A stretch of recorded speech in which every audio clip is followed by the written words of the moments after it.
Yeah, how's everyone doing today?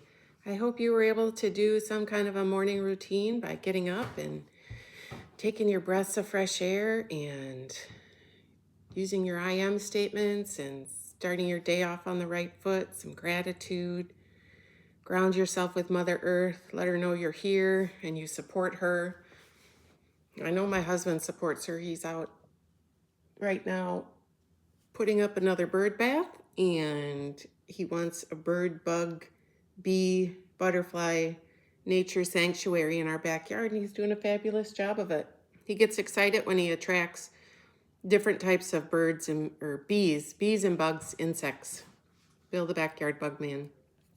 He gets excited when he does that, and I appreciate his excitement because it means a lot to him. It gives him something to look forward to. That's where I think he finds his sweet spot, his peace and his sweet spot. So today we're going to bring up the subject of how much are you worth? It's not about money, success, anything like that. It's about your love, peace, and happiness. How much is that worth? Sometimes you can't answer those questions. Self-worth is a sense of your own self-value as a person.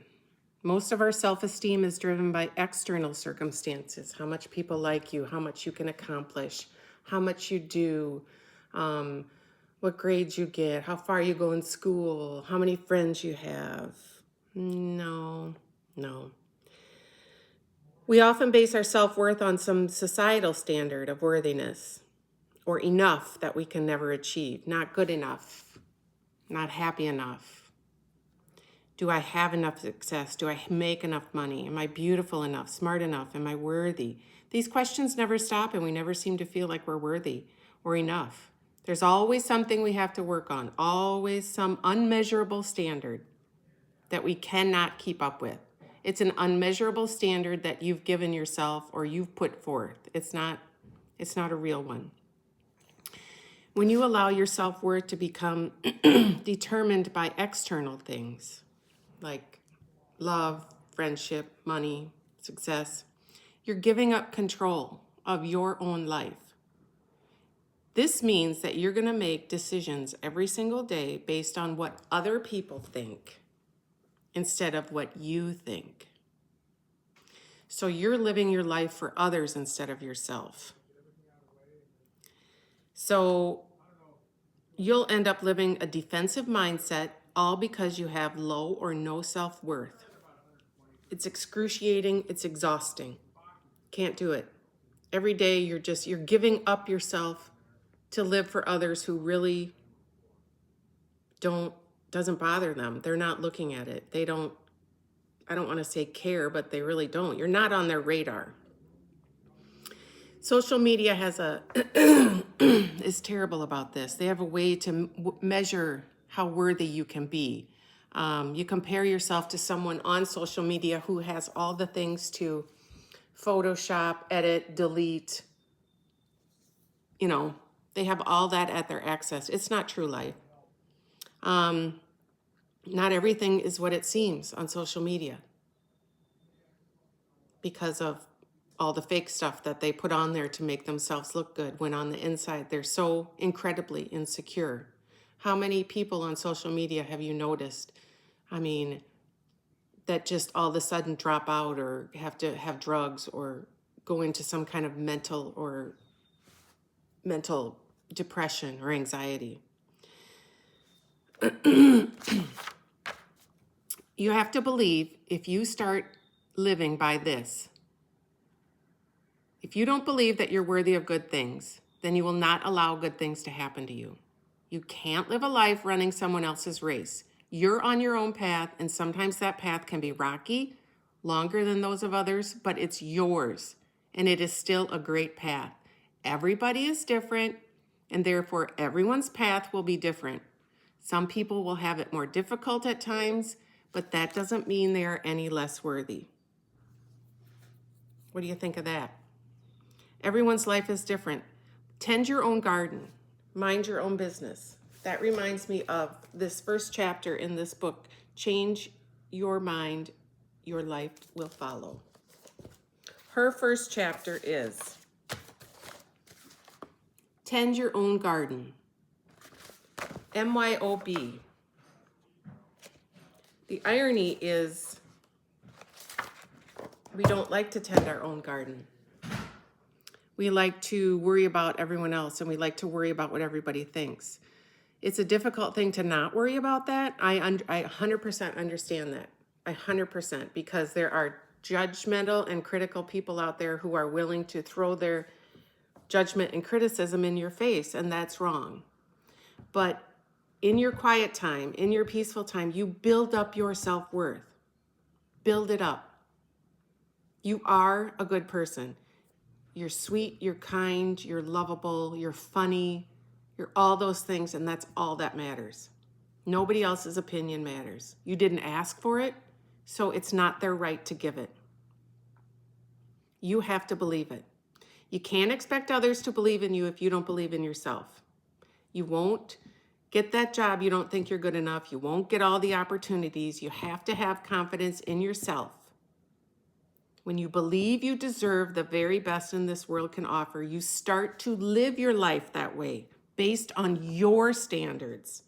You start to smile more. You start to see the possibilities in the unknown. That's important. It's difficult these days. I know how difficult. It was difficult when I was young. I can't even imagine. I know my kids have gone through that. I know my kids have looked sometimes to the outside world or social media to see their worth.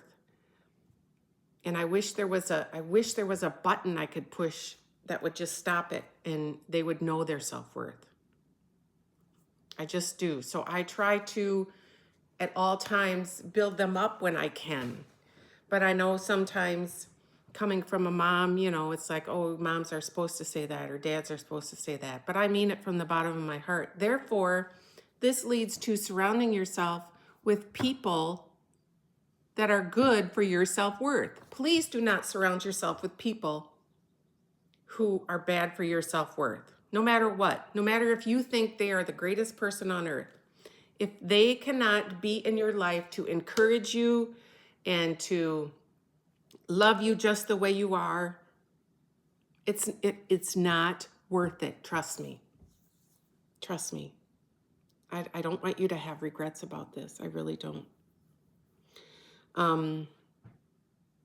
So we're going to finish the rest of this tomorrow. That's a lot to think about today, your self-worth. I did read something when I open my Instagram page, if there's one thing that pops up, and I ask my guides, I'm like, if I'm meant to hear something, let me hear it, and I use it, because social media is big these days, and I think guides like to use signs on social media. That's just me. It's kind of fun. It's like, I don't want to say a magic trick, but it's kind of exciting to open it up. And sometimes I'll open it up to, like an ad, or I'll open it up to like a post that a family member did. But if I open it up to a family member or someone I know or a friend, I just send them good vibes. That's what I'm supposed to do. Hey, I hope they have a great day. And if I have access to texting them, I'm going to text them. Have a great day. It's kind of fun that way. So as soon as you open your favorite page, usually Instagram, Facebook. I go to Instagram because Facebook's just funny to me. I don't like it. This is what popped up. There's a quiet kind of magic in learning to appreciate not just the big, obvious moments, but the soft, fleeting ones we overlook. The warmth of the sun on your skin, a random smile that finds its way to you, the late night thoughts that won't let you sleep because your mind is still alive with dreams. Gratitude isn't about having a perfect life. It's about noticing that even in the middle of chaos, there's still a small, beautiful piece worth holding on to, and that's that little glimmer. Appreciate the people who choose you. Appreciate the effort, the growth, and the lessons, even the ones that hurt. Appreciate the version of you that kept going when it was easier to stop.